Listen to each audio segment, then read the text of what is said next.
السلام عليكم ورحمة الله وبركاته. maanta waxaan wax ka tilmaami doonaa magaalo xeebeedka Saylac iyo heerarkii kala duwanaa ay soo martay. haddaba daawade maxaad ka taqaanaa taariikhda faca weyn ee Saylac? waxaan ku falanqeyn doonaa barnaamijkan ee daawasho wanaagsan.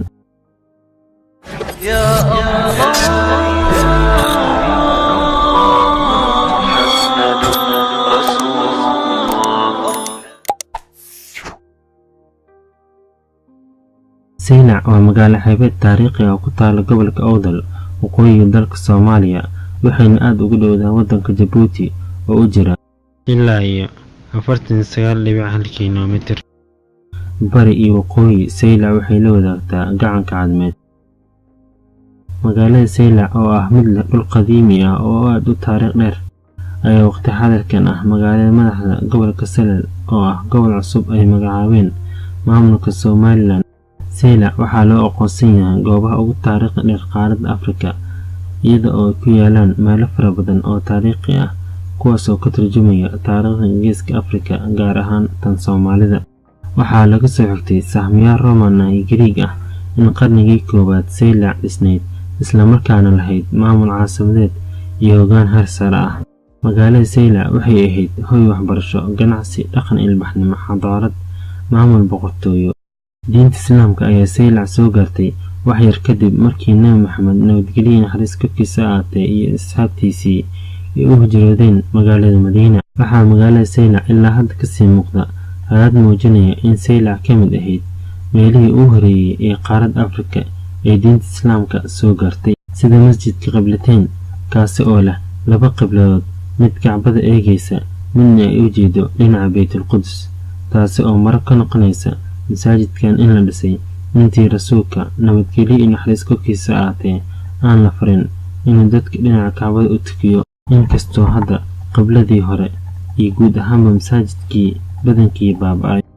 si aynu haddaba macluumaad dheer uga sii helno taariikhda fog ay leedahay magaalada Saylac, bal indhayn aan ku samayno buugaagtii lagu qoray heerarkii sahmiyaasha ahaa ee soo maray magaalada faca weyn ee Saylac. dhammaadkii qarnigii 7aad, qoraagii la odhan jiray Yacquubi ayaa wax ka qoray, isagoo sheegay xilligaas Saylac inay ahayd magaalo weyn ay degan yihiin dad Soomaali ah oo muslimiin ah.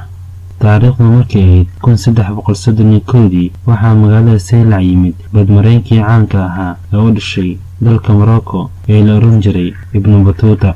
Ibn Battuta wuxuu ku sheegay buuggiisa lagu magacaabo Al-Baldani inuu kasoo kictimay dalka Yemen kadib markii uu 4 maalmood badda ku soo jiray. halkii ugu horeysay ee qaaradda Afrika kasoo cagdhigtay ay ahayd magaalada Saylac. wuxuu kaloo sheegay magaalo weyn oo aad u dhisan, isla markaasna ku nool yihiin dad madow oo muslimiin ah oo haysta madhabta Shaaficiyada ee diinta Islaamka, waxayna dhaqan jireen geel iyo ari. Ibn Battuta wuxuu sheegay xilligaa Saylac inay lahayd suuq weyn, iyadoo magaalada lagu qali jiray geel, sidoo kale kalluun fara badan ayaa lagu isticmaali jiray, ayuu yiri Ibn Battuta. magaalada Saylac waxay noqotay marin ganacsi oo aad u muhiim ah, waxayna isku xirjistay ganacsiga ka imaan jiray dalalka Carabta, Hindiya ilaa iyo bariga fog oo Saylac lagu keeni jiray doonyo.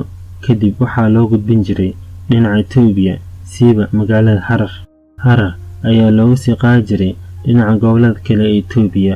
waxaa loogu qaadi jiray awrtaasi markay soo noqdaanna waxay keeni jireen ganacsi kala duwan oo ay ku jiraan alaabo kala nooc ah, kuwaas oo lagu dhoofin jiray magaalada Saylac.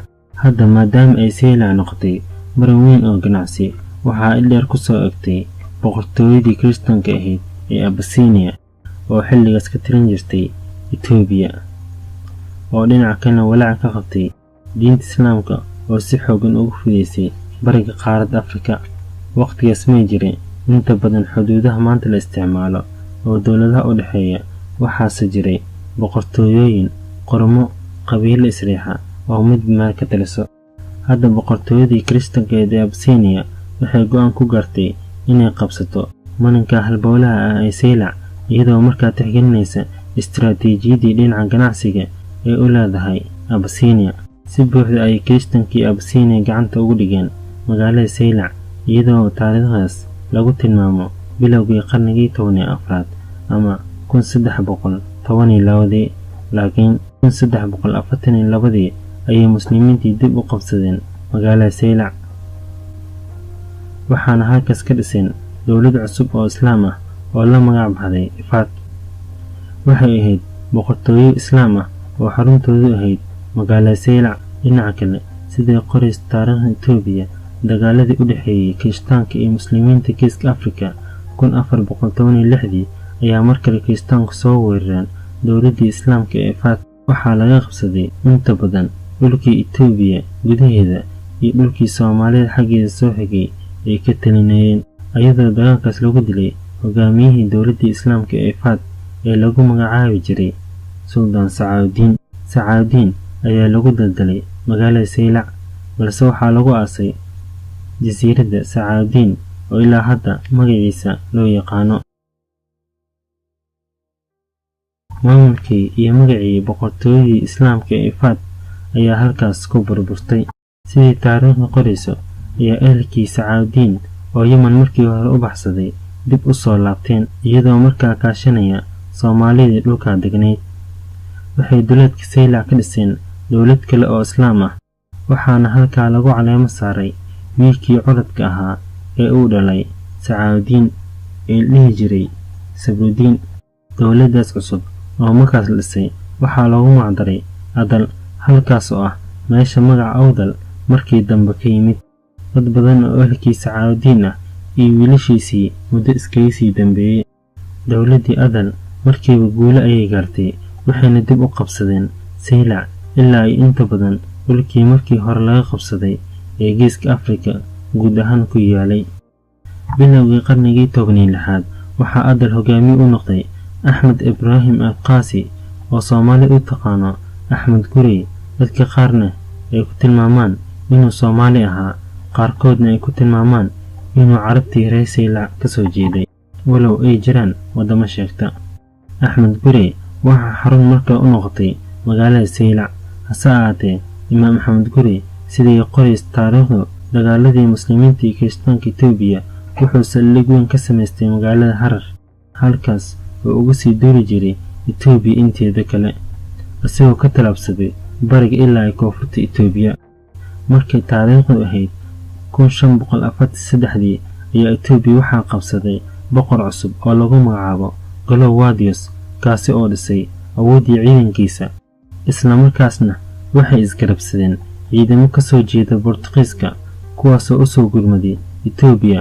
waxayna taas u saashay in Axmed Gurey Kirishtaanku ku dilaan dagaal qaraara oo ka dhacay meesha lagu magacaabo Weyna oo ka tirsan galbeedka Itoobiya. Saylac waxay weli sii ahayd xaruntii maamulkii islaamka ilaa ay bilowgii qarnigii 19aad.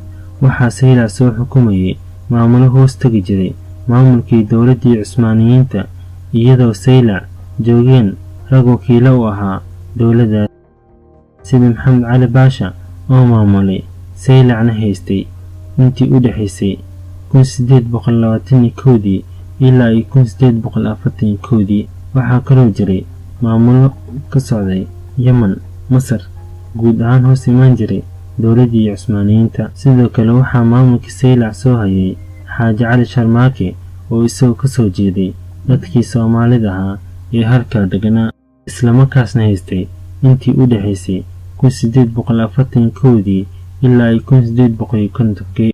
hase ahaatee 1885 ayaa Ingiriisku la wareegay Saylac iyo dhulkii Somaliland.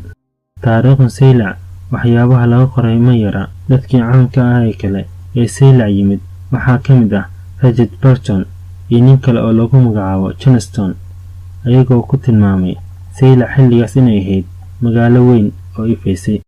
waxaa kaloo la aaminsan yahay in Saylac ahayd marankii diinta islaamka ay ka soo gashay Soomaaliya. si kastaba ha ahaatee Saylac waa magaalo aad u taariikh dheer.